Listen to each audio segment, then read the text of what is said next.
تفسيرا وإتقانا على ربى الأنس شيدنا مدارس. کار دور نہیں تھا. بالیان کا دماغ پہلے ہی موبی کے حسن اور شراب نے معاف کر رکھا تھا. اب اس کے پاس 7 حسین اور جوان لڑکیاں تھیں. وہ خطروں کو بھول ہی گیا تھا.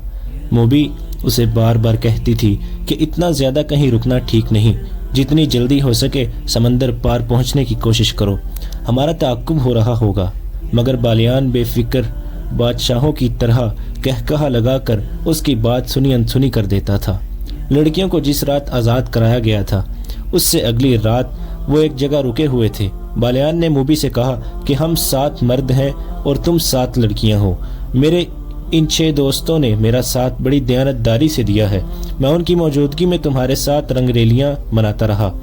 پھر بھی وہ نہیں بولے. اب میں انہیں انعام دینا چاہتا ہوں. تم ایک ایک لڑکی میرے ایک ایک دوست کے حوالے کر دو اور انہیں کہو کہ یہ تمہاری وفاداری کا تحفہ ہے. یہ نہیں ہو سکتا. موبی نے غصے سے کہا. ہم فاحشہ نہیں ہیں. میری مجبوری تھی کہ میں تمہارے ہاتھ میں کھلونا بنی رہی. یہ لڑکیاں تمہاری خریدی ہوئی لونڈیاں نہیں ہیں. میں نے تمہیں کسی وقت بھی شریف لڑکی نہیں سمجھا. بالیان نے شاہانہ جلال سے کہا. تم سب ہمارے لیے اپنے جسموں کا تحفہ لائی ہو. یہ لڑکیاں معلوم نہیں کتنے مردوں کے ساتھ کھیل چکی ہیں. ان میں ایک بھی مریم نہیں. ہم اپنا فرض پورا کرنے کے لیے جسموں کا تحفہ دیتی ہیں. موبی نے کہا. ہم عیاشی کے لیے مردوں کے پاس نہیں جاتی. ہمیں ہماری قوم اور ہمارے مذہب نے ایک فرض سونپا ہے. اس فرض کی ادائیگی کے لیے ہم اپنا جسم، اپنا حسن اور اپنی عصمت کو ہتھیار کے طور پر استعمال کرتی ہیں. ہمارا فرض پورا ہو چکا ہے. اب تم جو کچھ کہہ رہے ہو یہ عیاشی ہے جو ہمیں منظور نہیں. جس روز ہم عیاشی میں الجھ گئیں اس روز سے صلیب کا زوال شروع ہو جائے گا. صلیب ٹوٹ جائے گی. ہم اپنی عصمت کے شیشے کو توڑ دیتی ہیں تاکہ صلیب نہ ٹوٹے. ہمیں ٹریننگ دی گئی ہے کہ ایک مسلمان سربراہ کو تباہ کرنے کے لیے 10 مسلمانوں کے ساتھ راتیں بسر کرنا جائز ہے اور کار ثواب ہے. مسلمانوں کے ایک مذہبی پیشوا کو اپنے جسم سے ناپاک کرنے کو ہم ایک عظیم کار خیر سمجھتی ہیں. تو اس کا مطلب یہ ہوا کہ تم صلیب کی بقا کے لیے مجھے استعمال کر رہی ہو. بالیان کے احساسات آہستہ آہستہ جاگنے لگے. کیا تم مجھے صلیب کو محافظ بنانا چاہتی ہو؟ کیا تم ابھی تک شک میں ہو؟ موبی نے کہا. تم نے صلیب کے ساتھ کیوں دوستی کی ہے؟ صلاح الدین ایوبی کی حکمرانی سے آزاد ہونے کے لیے. بالیان نے کہا. صلیب کی حفاظت کے لیے نہیں. میں مسلمان ہوں لیکن اس سے پہلے میں سوڈانی ہوں. میں سب سے پہلے صلیبی ہوں. موبی نے کہا. عیسائی ہوں اور اس کے بعد اس ملک کی بیٹی ہوں جہاں میں پیدا ہوئی تھی. موبی نے اس کا ہاتھ اپنے ہاتھ میں لے کر کہا.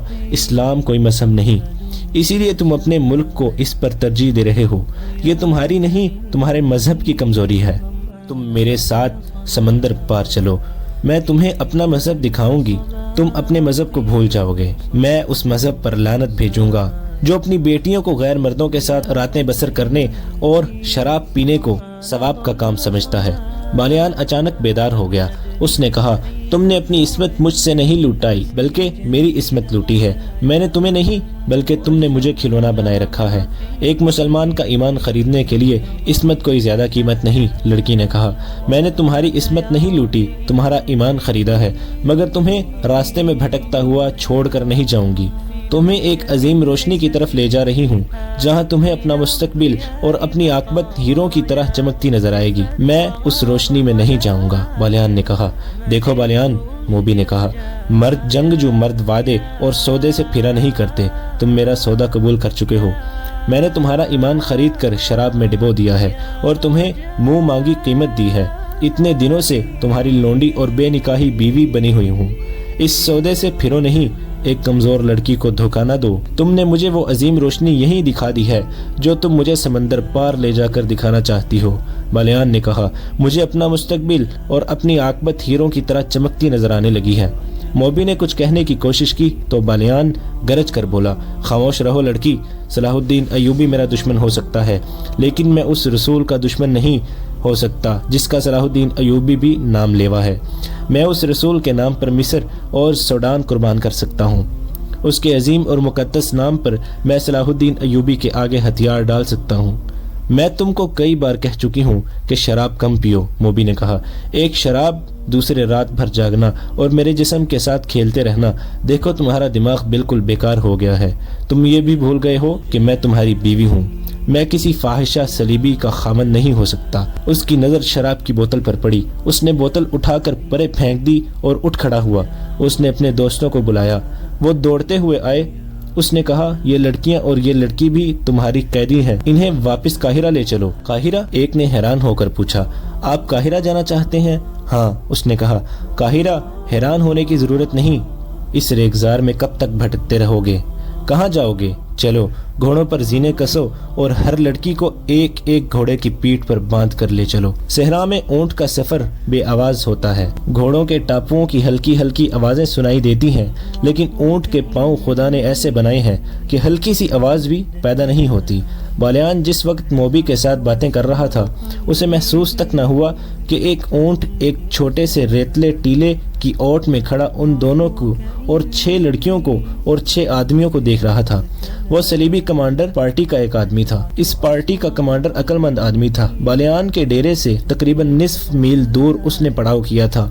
اس کے وہم و گمان میں بھی نہیں تھا کہ اس کا شکار اس سے آدھا میل دور ہے۔ اس نے فوجی دانش مندی سے کام لیتے ہوئے رات کو 3 آدمیوں کو یہ ڈیوٹی دی تھی کہ وہ اونٹوں پر سوار ہو کر دور دور تک گھوم آئیں اور جہاں انہیں کوئی خطرہ یا کوئی کام کی چیز نظر آئے آ کر اطلاع دیں۔ اس کام کے لیے اونٹ ہی موزوں سواری تھی، کیونکہ اس کے پاؤں کی آواز نہیں ہوتی۔ تینوں سوار مختلف سمتوں کو چلے گئے تھے۔